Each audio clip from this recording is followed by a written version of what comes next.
할렐루야. 아멘. 한 주간도 주 안에서 평안하셨습니까? 아멘. 또 오랜만에 좌우 역사 오랜만에 만났습니다. 우리 반갑게 우리 사랑하는 성도님들 향해서 우리 반갑게 인사하겠습니다. 샬롬, 주의 사랑으로 사랑합니다. 축복합니다. 시작. 샬롬, 주의 사랑으로 사랑합니다. 축복합니다. 네. 우리 안 하신 분들을 향해서 또 인사할게요. 시작. 샬롬, 주의 사랑으로 사랑합니다. 축복합니다. 주의 사랑으로 사랑하고 축복합니다. 자, 오늘은 본문 말씀을 통해서 신앙의 위기가 찾아왔을 때, 라는 제목으로 말씀을 전하겠습니다. 자, 오늘도 말씀 가운데 성령의 풍성한 은혜가 사랑하는 성도님들 10년 가운데 충만하게 임하시기를 주님의 이름으로 축복합니다. 아멘. 자, 사랑하는 성도 여러분, 자, 성도들의 신앙의 위기는 언제 찾아올까요? 우리들, 믿음이 있는 우리들에게 언제 우리들에게 신앙의 위기가 찾아올까요? 마귀 역사. 마귀가 역사하는데 그 마귀의 역사가 언제 찾아오느냐 하는 거예요. 언제?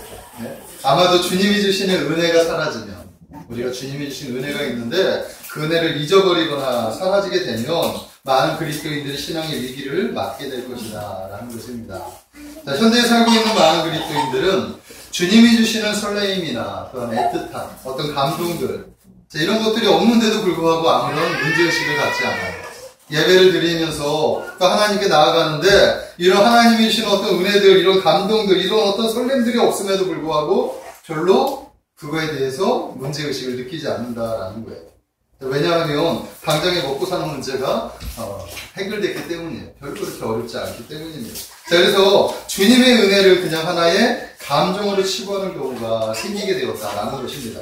자, 그리고 자신이 교회를 잘 다니고 있고 직장이나 생활, 건강 이런 것에 문제가 없으면 아무런 걱정이 없이 그냥 이렇게 종교인으로 살아가는 모습을 갖게 된다라는 것입니다. 자, 하지만 사단은 우리가 평화로울 때, 네? 우리에게 은밀하게 다가온다는 사실을 알아야 합니다. 아멘? 아멘. 그래서 항상 깨우치 않으면 사단은 우리를 순식간에 집어삼킬 수도 있다는 사실을 우리가 알아야 되는 거예요. 성경은 우리에게 그것을 이야기하고 있다는 것입니다. 베드로전서 5장 8절의 말씀에 보면 근신하라 깨어라 너희 대적마귀가 우는 사자와 같이 두루다니며 삼킬 자를 찾나니 너희는 믿음을 굳건하게 하여 그를 대적하라. 아멘? 자, 우리가 깨우치 않으면 대적 마귀가 우는 사자와 같이 우리를 삼킬 것을 허시탐탐 노리고 있단 말이에요. 자, 우는 사자가 왜 우는지 아세요? 배가 고파서 우는 거예요. 네? 먹잇감을 찾아서 우는 거예요, 지금. 그래서 그 허시탐탐 노리다가 먹일 것이 딱 발견되면 그 사자가 아웅 해가지고 달려가서 그 먹잇감을 찾는 거예요. 마치 사단이 바로 우는 사자와 같이, 네? 우리들을 이렇게 노리고 있다는 사실을 우리가 알아야 됩니다. 그러므로 우리는 믿음에 굳건하게 서서 사단 마귀를 대적할 수 있어야 할 줄로 믿습니다. 자, 그런데 재미있는 것은, 네? 우리가 깨어있는데도, 또 우리가 은혜 안에 있는데도 불구하고 신앙의 위기가 찾아올 수도 있다라는 것입니다. 오늘은 성경은 바로 그 얘기를 하고 있는 거예요. 믿음 안에 있어도 신앙의 위기가 찾아올 수도 있다라는 사실을 우리가 알아야 되는 것입니다. 자, 오늘 본문에 나오는 믿음의 사람 다니엘에게 신앙의 위기가 찾아온 거예요. 다니엘에게 찾아온 신앙의 위기는 다니엘의 내부에서 온 것이 아니에요. 자기가 이제 은혜가 사라지거나 이런 것이 아니에요. 순전히 외부에서 찾아온 그런 위기라는 것입니다. 다니엘을 시기하고 다니엘을 질투하고 인정하지 않는 무리들이 다니엘을 죽음의 자리로 지금 몰고 가고 있다라는 것입니다. 자, 그런데 다니엘은 이 위기를 어떻게 극복했느냐 하는 것입니다. 오늘 성경을 보면 다니엘이 이 위기를 극복하는 모습을 우리가 볼 수 있다라는 것입니다. 저는 오늘 여러분들에게 다니엘에게 찾아온 이 위기를 어떻게 다니엘이 극복하는지 이거의 말씀을 한번 전하고 싶다라는 것입니다. 그 안에서 다니엘의 믿음을 여러분들이 발견하게 되기를 주님의 이름으로 축복합니다. 아멘. 자, 현대에 살고 있는 우리 성도들은 바로 이와 같은 다니엘의 믿음을 배워야 하는 거예요. 자, 그래서 오늘은 다니엘이 신앙의 위기가 찾아왔을 때 어떻게 신앙을 극복하는지 다니엘의 이야기를 통해서 다니엘의 믿음을 배울 수 있는 그런 귀한 시간들이 되시기를 주님의 이름으로 축복합니다. 자, 먼저 성경의 배경을 한번 잠깐 설명하겠습니다. 자, 구약의 역사에 보면 하나님께서 선택한 민족이 있어요. 그 민족이 어떤 민족입니까? 바로 이스라엘이라고 하는 민족이에요. 자, 이 민족은 어떤 사명을 가지고 있느냐? 하나님을 잘 섬겨야 하는 사명이 있어요. 왜냐하면 하나님이 선택한 민족이기 때문에. 하나님이 그들의 왕이 되신 거예요. 그러니까 이스라엘 백성들은 하나님을 잘 섬겨요. 오직 하나님만을 왕으로 모시고 하나님만을 잘 섬겨야 하는 그런 사명이 있는 백성이었다라는 거예요. 그런 민족이었단 말이에요. 그래서 하나님을 잘 섬기는 이스라엘 백성들이 오고는 모든 세대 가운데 하나님을 잘 섬겼더니 이스라엘 백성을 하나님께서 이렇게 보호하시고 이렇게 섭리하시는구나. 열방에 그것을 알려야 할 사명이 있었다라는 것입니다. 그러나 이스라엘 백성들이 하나님을 잘 섬겼습니까? 그러지 않았죠. 하나님을 섬겨야 할 이스라엘 백성들이 하나님이 주신 땅, 그 땅, 가나안에 들어가서는 가나안이 섬기는 바알과 아세라를 섬기고 하나님을 배신하는 일을 자행하고 말았습니다. 그 결과 어떻게 되느냐? 하나님의 이스라엘을 심판하시기 위해서 주변에 강대국들을 이렇게 세우셨어요. 그 강대국 중에 하나가 바로 바벨론이라고 하는 강대국이에요. 이 강한 민족이 있는데 하나님은 이 바벨론의 느부갓네살 왕에게 힘을 실어주셨습니다. 그래서 이스라엘을 정복하게 했어요. 그리고 그 나라 백성들을 포로로 삼게 하셨다라는 것입니다. 하나님께 선택받았던 선민이 이스라엘 백성, 이 이스라엘이 하나님을 버리자, 그리고 우상을 숭배하자 하나님은 징계의 채찍을 들 수밖에 없었다라는 것입니다. 자, 만약에 우리가 하나님을 잘 섬기다가 어느 날 이런저런 이유로 하나님을 멀리하게 되거나 또 하나님을 마음에 두었던 이 마음에 다른 것들을 이렇게 마음에 두게 된다면 그때 이스라엘에게 진노하셨던 하나님께서 우리에게도 진노하실 수 있다는 것을 우리가 알아야 됩니다. 자, 그러므로 우리는 늘 우리 마음에 주님을 모셔야 되는 거예요. 주님을 늘 가슴에 담고 주님만을 바라보면서 늘 깨어서 살아가야 하는 하나님의 자녀라는 사실을 믿으시기 바랍니다. 아멘. 자, 이 이스라엘은 바벨론의 나라를 빼앗겼어요. 바벨론의 포로 생활을 하게 되었다는 것입니다. 자, 하지만 바벨론의 두 번째 왕 벨사살은 너무나 교만한 왕이었어요. 그는 매일 왕궁에서 잔치를 베풀어요. 자신의 왕됨을 만천하에 알리는 일에만 급급했다라는 것입니다. 그러다 결국 그가 하지 말아야 할 일을 했는데 예루살렘에서 빼앗아온 성전의 기물들을 가지고 그 중에 이제 금지한 은잔들을 가지고 거기에 술을 따라 마시는 그런 만행을 저지르게 됩니다. 하나님을 망령되게 한 거예요. 그 결과 하나님은 바벨론을 또한 메대 사람 다리오 왕에게 이렇게 넘겨주게 되었다라는 것입니다. 자, 이렇게 이스라엘은 지금 강대국의 속국이 되어 포로 생활을 이렇게 계속 하고 있다라는 것입니다. 더더군다나 바벨론에서 지금은 메데파사, 즉 페르시아라고 하는 나라의 속국이 되어 있다라는 거예요. 자, 그러나 이 포로다 중에서 지혜가 뛰어나고 마음이 민첩한 사람이 있었는데 그 사람이 누구냐? 바로 다니엘이었다. 아멘? 오늘 바로 이 다니엘의 이야기를 하는 것입니다. 자, 다니엘은 바벨론의 느부갓네살 왕과 벨사살 왕에게 신임을 얻었어요. 그의 지혜가 그 나라 사람들의 그 어떤 사람들보다도 지혜로웠기 때문에 느부갓네살이 그를 신임했단 말이에요. 벨사살 왕도 그를 신임했습니다. 그런데 이제는 바벨론을 정복한 메대 사람 다리오 왕이 그를 신임하고 있다라는 것입니다. 와, 다른 사람보다 지혜롭고 일을 얼마나 민첩하게 하는지 다리오 왕이 다니엘을 보니까 와, 정말 저 사람은 내가 데리고 정말 함께 일을 하고 싶다. 그래가지고 그를 이렇게 마음에 두었단 말이에요. 그래서 3명의 총리 중에 그것도 으뜸 총리로 세워서 이 다리오 왕이 이 바벨론과 이 자신의 나라를 지키는 일에, 나라를 다스리는 일에 바로 이 총리로 다니엘을 세웠다라는 것입니다. 다리오 왕을 정복한 이 바벨론에 어떤 정책을 쓰느냐? 120명의 고관들을 세워요. 그러니까 120명의 조에 그 각 지방 고관들을 세우고 그 고관들 위에 3명의 총리를 세우는 거예요. 그래서 그들이 가지고 오는 나라 그 지역마다 있었던 일들을 보고하면 그 총리가 취업을 해가지고 왕에게 이렇게 전달하는 그런 조직을 개편하게 된 겁니다. 자, 그런데 이 총리 셋을 이렇게 가만히 보니까 일을 하는 거 보니까 이 총리 중에서 와, 다니엘이 얼마나 일을 민첩하게 하는지 몰라요. 예? 보고를 받다 보니까 3명의 총리 중에 다니엘이 가장 지혜롭고 마음이 민첩했다고 성경은 기록하고 있습니다. 자, 마음이 민첩했다는 것은 말로만 하는 것이 아니라 실제적으로 어떤 일이 일어나면 어려운 일이 일어나면 그 일을 재빠르게 해결하는 그런 지혜와 능력이 있었습니다. 아멘. 바로 다니엘에게 그런 지혜가 있었어요. 그래서 다리오 왕은 다니엘을 신임하게 되었다는 것입니다. 다리오는 다니엘이 너무나 마음에 들어서 그를 높이 세워가지고 전국을 다스리게 했다라는 것입니다. 자, 그런데 이것이 문제가 되어져 버렸어요. 자, 왜냐하면 메대의 120명의 고관 대작들은 다니엘을 인정할 수가 없었다라는 거예요. 다리오 왕은 다니엘을 인정했지만 그 밑에 있는 관리들은 다니엘을 인정할 수가 없어요. 그들은 이렇게 어디서 근본 없는 놈이 나타나더니 우리 위에 높아지려고 하느냐 하는 거예요. 예? 그것도 정복한 바벨론 사람도 아니고 바벨론이 정복한 변방의 아주 조그마한 나라, 유대라고 하는 조그마한 나라에 그 나라의 총독이 어떻게 우리 위에 있을 수 있느냐, 이들이 생각하는 것이 바로 그거예요. 그래서 그들은 다니엘을 끌어내리기 위해서 머리를 짜내기 시작을 합니다. 근거를 찾고 근거를 찾아서 그의 허물을 발견하려고 이렇게 노력을 하고 있었다라는 것입니다. 그러나 아무리 노력해도 어떻게 돼요? 다니엘은 허점이 아무것도 없었어요. 요즘에 우리나라에 그 청문회 있죠, 청문회. 인사들을 이렇게 등용하는데 청문회 제도가 있어가지고 여야가 얼마나 그 사람을 통해서 막 탈탈탈탈 털어가지고 먼지 안 나온 사람이 없죠. 예? 이력이 너무나 좋아서 딱 세워놨더니 탈탈탈탈 털려가지고 완전히 만시차이가 돼서 내려오는 경우가 얼마나 많은데 아무리 털어도 먼지 하나 안 나는 사람, 이 사람이 누구였느냐? 바로 다니엘이었다라는 것입니다. 그만큼 다니엘은 아주 정의롭고 의롭게 그가 나라 일을 잘 관리를 했다라는 것입니다. 아멘. 자, 그러나 그들이 아무리 노력해도 허물을 찾을 수 없었더니 한 사람이 지혜를 짜는데 이것은 뭐냐면 그가 다른 것은 못 찾아도 하나님의 율법 안에서 그를 찾을 수 있겠구나. 다니엘은 날마다 하루에 3번씩 하나님 앞에 기도하는데 바로 요 기도하는 그 방법을 가지고 우리가 요략을 짜내자 해가지고 한 가지 근거를 만들어냈는데 나라의 모든 관리와 총리와 지사와 총독들과 법관들이 머리를 맞대고 한 가지의 그 칙령을 만드는 거예요. 그 칙령이 뭐냐면 다리오 칙령입니다. 다리오 칙령은 지금부터 30일 동안 다리오 왕 외에는 그 어느 누구에게도 기도하지 못하게 하는 거예요. 네?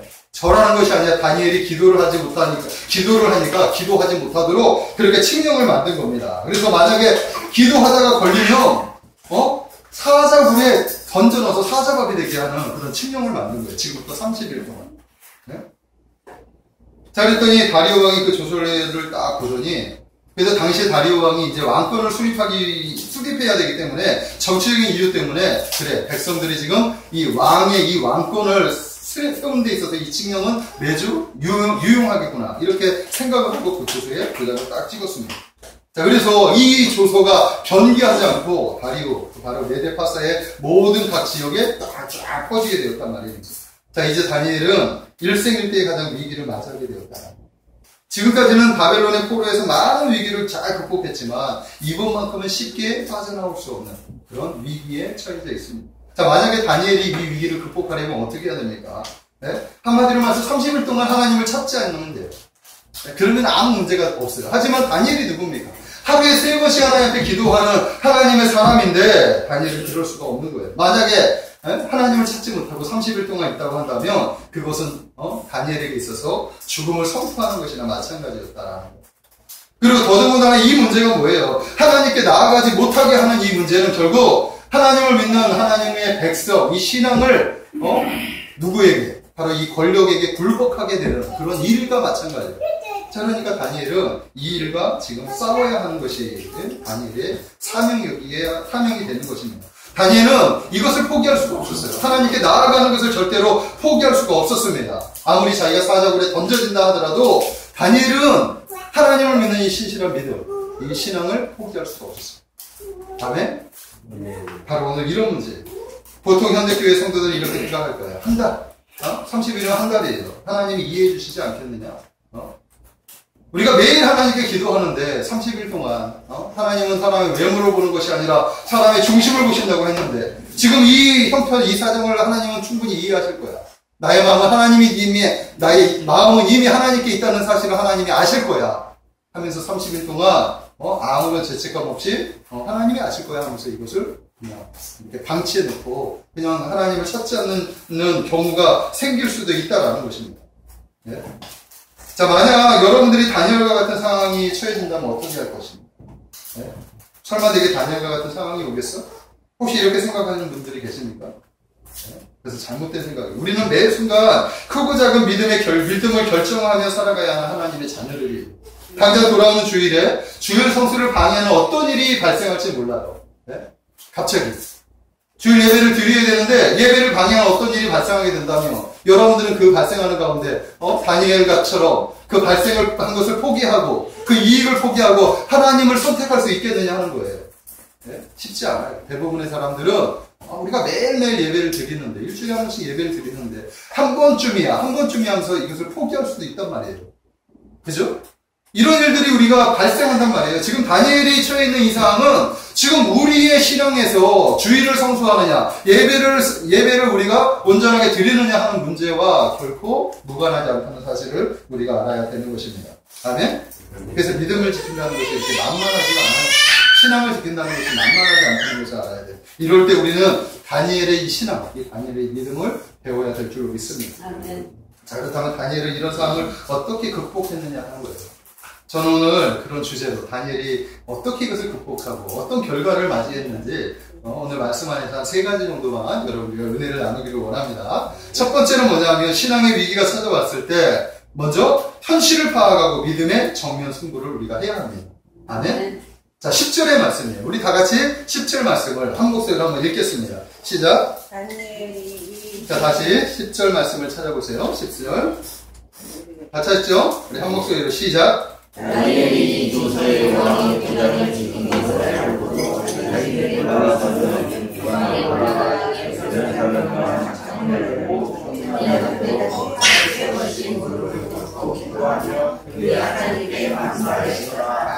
다니엘이 이 조서에 왕의 도장이 찍힌 것을 알고도, 그죠? 자기 집에 돌아가서는 윗방에 올라가 예루살렘으로 향한 창문을 활짝 열고 전에 하던 대로 하루 3번씩 무릎을 꿇고 기도하며 하나님께 감사했다. 다니엘이 이 상황을 모르는 게 아니에요. 이 상황을 알았어요. 그리고 이 상황이 어떻게 발생했는지 이 지혜자가 모르겠습니까? 이 정치꾼이 한눈에 알았죠. 네? 다니엘은 지혜로운 사람이었기 때문에 조서가 내려지는 그 순간 이 조서의 화살이 누구에게 향한 것인지 알았어요. 바로 자신에게 향했다는 사실을 알았어요. 120명의 고관대장뿐만 아니라 메대의 그 누구도 다니엘을 인정할 수 없다는 사실을 다니엘은 알고 있었다는 것입니다. 바벨론에 있을 때는 느부갓네살 왕, 그 왕의 꿈을 그 신하들이 모두 있는 신하들이 신하를 앞에서 당당하게 해석을 했죠. 그래서 모든 사람들이 다니엘을 인정할 수밖에 없었습니다. 자, 그러나 지금 나라가 완전히 바뀌어져 버렸어요. 다니엘이 드러날 그런 어떤 일도 발생하지 않았어요. 그러니까 왕 외의 다른 신하들은 다니엘이 누군지 전혀 인정할 수가 없었던 거예요. 다니엘이 그 사실을 모르는 게 아니에요. 그 사실을 정확히 인지하고 있었다는 것입니다. 자, 그래서 이 문제를 해결할 방법으로 다니엘이 선택한 것이 뭐냐? 저들이 나의 믿음을 걸어와? 그러면 나는 이 믿음으로 정면 승부를 해야지. 이게 다니엘의 마음이에요. 그래서 다니엘은 믿음으로 정면 승부를 했던 것입니다. 오히려 당당하게 자신의 신앙을 만천에 드러내 놓았다라는 것입니다. 그동안은 창문을 닫았어요. 창문을 열고 기도할 필요가 없죠. 그냥 예루살렘을 향해서 하루에 3번씩 기도하면 됐으니까. 하지만 오늘은 달라. 왜냐하면 조서에 기도하지 말라고 조서에 도장이 찍혔기 때문에 이제는 당당하게 창문을 딱 열어놓고 하루에 3번씩 봐라. 나는 그래도 하나님 앞에 기도하는 하나님의 사람이다. 믿음을 당당하게 보이는 거예요. 네? 너희들이 아무리 조서를 했다고 하더라도 보란듯이 하나님 앞에 기도하는 모습이 바로 다니엘의 기도하는 모습이었다라는 것입니다. 아무리 자신을 죽이려고 하는 세력이 있다 하더라도 이 믿음만큼은, 하나님을 향한 이 절개만큼은 다니엘이 포기할 수가 없었다라는 것입니다. 자, 이것은 마치 갈멜산에서 엘리야가 바알과 아세라 선지자들과 대결을 하죠. 제단 대결. 네? 그때 850대 1로 싸워서 이기잖아요. 마찬가지에 다니엘도 지금 이렇게 생명을 걸고 지금 신앙의 대적 앞에서 믿음의 방법으로 맞서 싸우고 있다라는 것입니다. 자, 만약 우리들에게 이런 상황이 찾아온다면 우리도 다니엘과 같이 믿음으로 싸워나가야 할 줄로 믿습니다. 아멘. 아멘. 아까도 말한 그런 내적인 싸움들이 있어요. 사단은 바로 이렇게 내적으로 우리를 공격해요. 우리의 신앙을 어떻게 하면 무너뜨릴 수 있을까? 한 번쯤이야. 이렇게 넘어가다 보면 어느 순간에 우리의 믿음이 약해질 수밖에 없어요. 한 번을 포기하면 안 돼요. 그래서 한 번을 지켜야 우리의 믿음이 굳건해질 줄로 믿습니다. 비록 그것이 우리의 생명을 거는 일이라 할지라도, 그것이 우리에게 여러 가지 이익을 포기하는 일이 될지라도 하나님을 믿는 신앙을 절대로 포기하시지 마시기를 주님의 이름으로 축복합니다. 아멘. 자, 일제시대 때 신사참배를 거부했던 많은 믿음의 선배들이 있는데 그 중에서 주기철 목사님입니다. 자, 주기철 목사님은 일사강의 신앙으로 신사참배를 거부했던 믿음의 선배였습니다. 자, 주기철 목사님은 일제시대에 순교신앙에 대해서 많은 설교를 했습니다. 본인뿐만 아니라 설교를 통해서 많은 사람들의 의식을 깨웠어요. 믿음을 깨웠는데, 한 번은 1936년이었어요. 3월에 있는 금강산이라고 하는 한 수양관에서 교역자 그런 수련회가 있었습니다. 한 200여 명의 교역자들은 목회자, 또한 선교사, 그리고 또 간사들, 이라는 이제 그런 리더자들을 말하는 거예요. 그 리더자들 앞에서 예언자들의 권위라고 하는 설교 중에 일사가구의 신앙을 순항의 순교의 신앙을 이렇게 외쳤습니다. 네? 그때 얼마나 강력하게 이렇게 외쳤는지 몰라요. 수십 번의 순교의 신앙을 선포하자 어디선가 나타난 일본 경찰들이 그 설교를 이렇게 중단하고 말았습니다. 자, 그러나 설교는 중단됐지. 하지만 그곳에 모인 200명의 그 목회자들이 그때 이 목사님의 설교를 듣고 그리고 감동을 받았어요. 그리고 결단을 하기 시작합니다. 그리고 나서 그 목사님은 잡혀갔지만, 주기철 목사님은 잡혀갔지만 그들은 그 가운데서 한결같이 목숨을 걸고 하나님 제가 신앙을 지키겠습니다. 저에게 신앙을 지킬 수 있는 힘을 주십시오 하면서 한결같이 모두 다 기도하기 시작을 했습니다. 그래서 훗날 이 신사참배에 거부했던 많은 그 목사님들 중에 바로 이곳에 모인 목사님들이 대부분 포함되었다라고 역사는 우리에게 말씀하고 있다는 것입니다. 자, 그리고 또 1938년에 주기철 목사님이 평양 한경교회의 담임 목사님인데, 이제 산정교회가 헌당식을 하는 거예요. 네, 예배당을 세웠어요. 그 헌당식에서도 뭘 외쳤냐면 일사가구의 신앙을 외쳤습니다. 당시의 시대가 너무나 신사참배 문제 때문에 사람들이 많이 꼬꾸라지기 때문에, 신앙이 꼬꾸라지기 때문에 그 순교의 신앙을 외쳤다라는 거예요. 그 외침 때문에 맨날 잡혀가지고 감옥에서 맨날 모진 고난과 모진 고문을 받게 되는데, 아무리 그 감옥에서 그 일본인들이 목사님을 회유하고 협박을 해도, 신사참배를 강요해도 목사님은 끝까지 그것을 참배를 거부하고 자신의 신앙을 지켰다라는 것입니다. 자, 이때 이 일본인들이 얼마나 많이 우리 한국 교회를 얼마나 핍박을 했는지, 당시 한국 교회 그 장로교 총회에서 어떤 결정이 내렸느냐 하면 1938년에 한국교회에서 이런 결정이 내렸어요. 한국 교회는 일본 경찰들의 고문과 학대에 두려운 나머지 신사참배는 종교가 아니라 국민의례의 명목으로 신사참배를 가결하게 된다. 이렇게 가결을 했단 말이에요. 그들의 그 무서운 그 고문과 학대를 견디지 못해서 신사참배는 종교가 아니라 국민 의례의식이다. 그렇게 이야기를 하면서 그것을 해도 된다고 그 종교, 그 연합 총회에서 결정을 하고 선포를 해버려요. 이 결정으로 말미암아 어떤 사람들이 피해를 보느냐? 신사참배를 거부하는 목사님들, 거부하는 신앙인들이 전부 다 오게 갖추어지는 그런 일이 초래되고 말았다라는 거예요. 주기철 목사님은 조금도 그러지 않고 계속해서 복음을 전하는데, 이것이 가결되고 나서 이제 자신의 생이 얼마 남지 않았다라는 것을 직감적으로 생각을 하게 됩니다. 이제 내가 얼마 안 있으면 또 다시 일본인들에게 잡히는데, 이번에 잡히면 다시는 거기서 나오지 못하겠거든요. 그래서 마지막 설교를 하는데, 마지막 설교에서 5가지의 나의 기도라고 하는 제목의 기도 내용을 얘기하는데, 그 5가지 기도의 내용이 어떤 기도냐면, 하나님, 죽음의 권세를 이기게 해주시옵소서. 장기간의 감옥에서의 고통을 제가 견딜 수 있게 해주시옵소서. 80세의 노모와 처자를 주님 맡아주시옵소서. 의에 살고 제가 의에 죽을 수 있도록 하나님 저를 붙잡아 주시옵소서. 마지막으로 나의 영혼은 주님께 맡깁니다.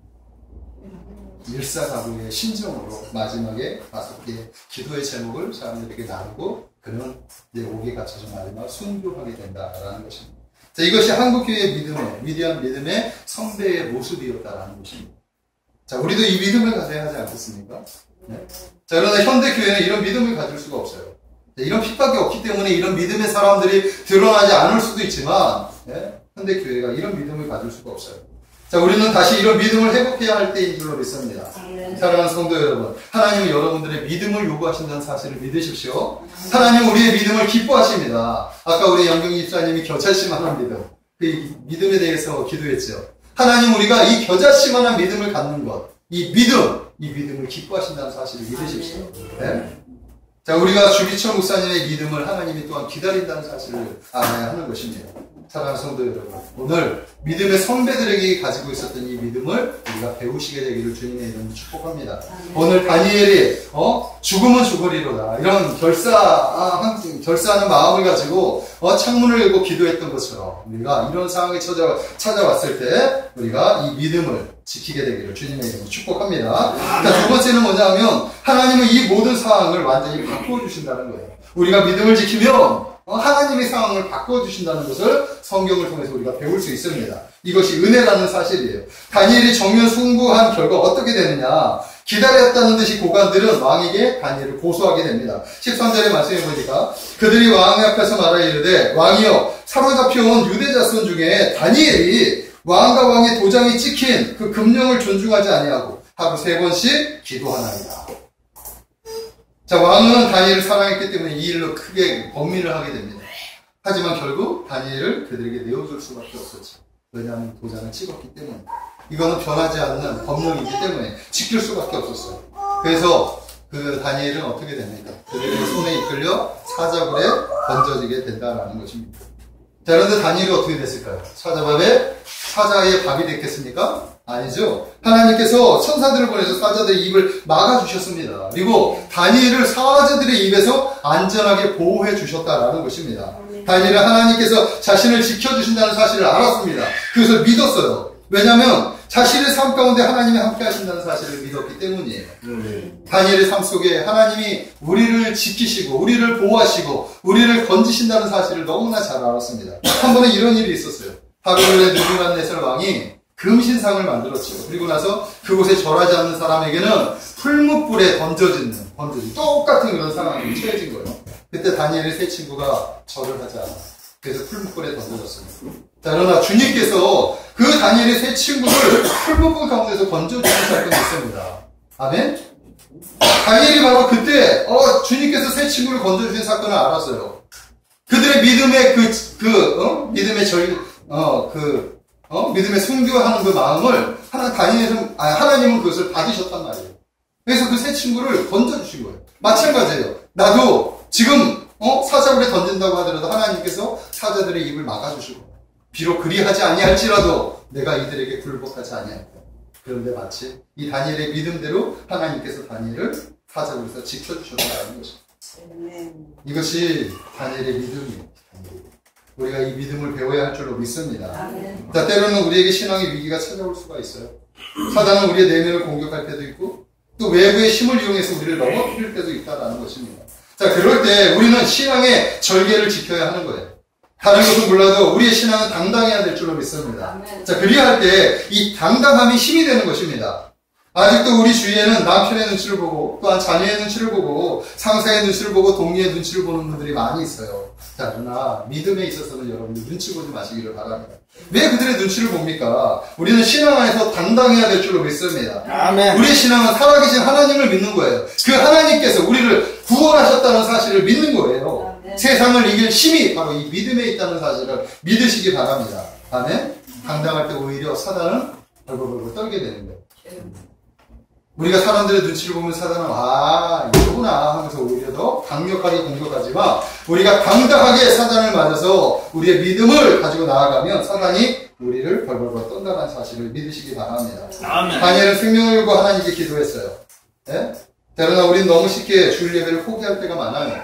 예? 하나님께 한 번을 드리는 예배를 너무 가볍게 여긴다는 거예요. 사랑하는 성도 여러분, 예배에 목숨을 거시기 바랍니다. 예배는 하나님을 향한 우리의 믿음의 표현이라는 사실을 믿으십시오. 네? 이것이 바로 신앙의 싸움이에요, 싸움. 네? 다른 날은 몰라도 주일 성수만큼은 내가 온전하게 지켜야 되겠다. 어떤 날이, 무슨 일이 발생하다 하더라도 내가 주일 예배만큼은 온전하게 지켜야 되겠다. 이런 마음을 가지시기를 주님의 이름으로 축복합니다.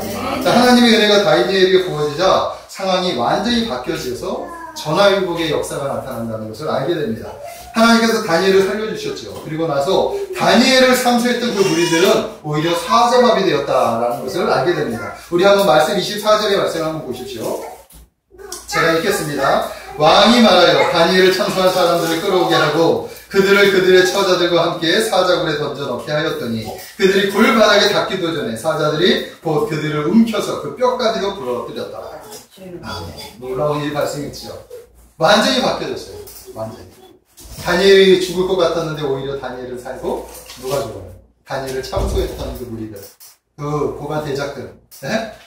어떻게 보면 나라에 힘을 쓰는 그 모든 그 지혜자들인데 그들을 하루아침에 전부 다 잡아대. 그들만 잡은 게 아니에요. 그들의 가족까지 전부 다 멸절을 시킵니다.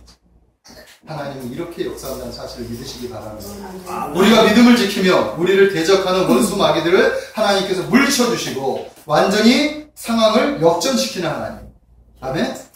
우리 하나님은 역전의 하나님이라는 사실을 믿으시기 바랍니다. 마지막 세 번째, 우리가 그래서 신앙을 지키고 믿음을 지킬 때 우리의 믿음이 하나님께 영광을 돌리게 됩니다.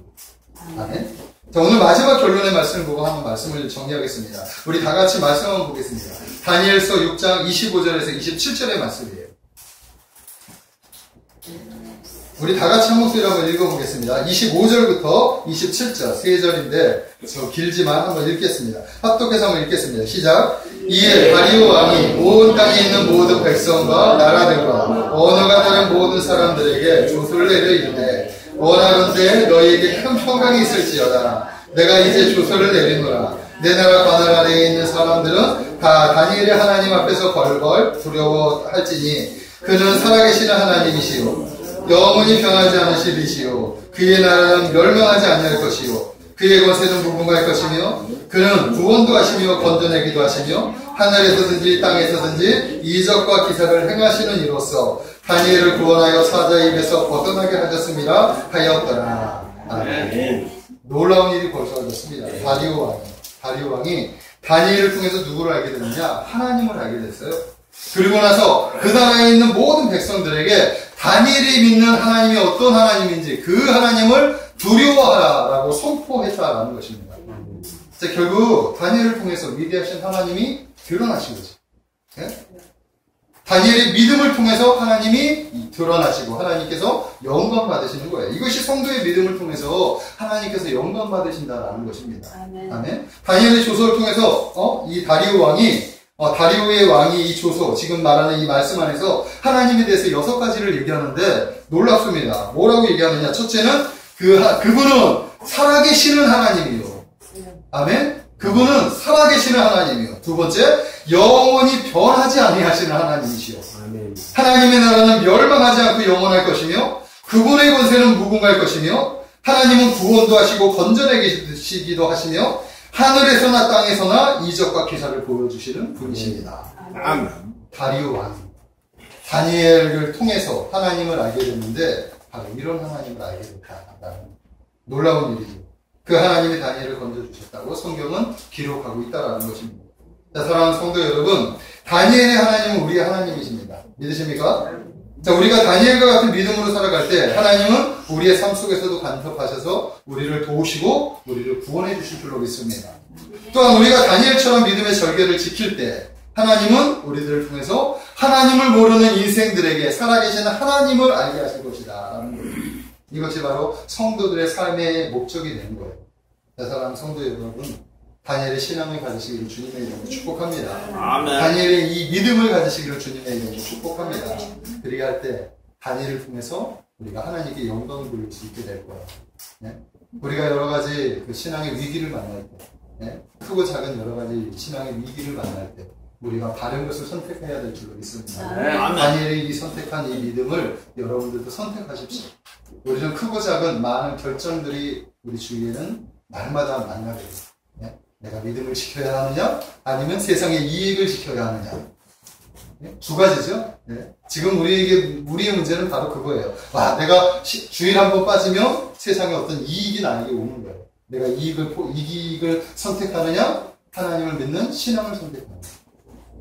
하나님을 믿는 신앙을 선택하는 자에게 복이 있을 줄로 믿습니다. 아멘. 다니엘과 같은 은혜가 있게 될 줄로 믿습니다. 여러분들이 이런 신앙을 선택하게 되시기를 주님의 이름으로 축복합니다. 기도하겠습니다. 사랑의 하나님 감사합니다. 우리가 신앙의 위기가 찾아왔을 때 우리는 어떤 모습으로 나아가야 합니까?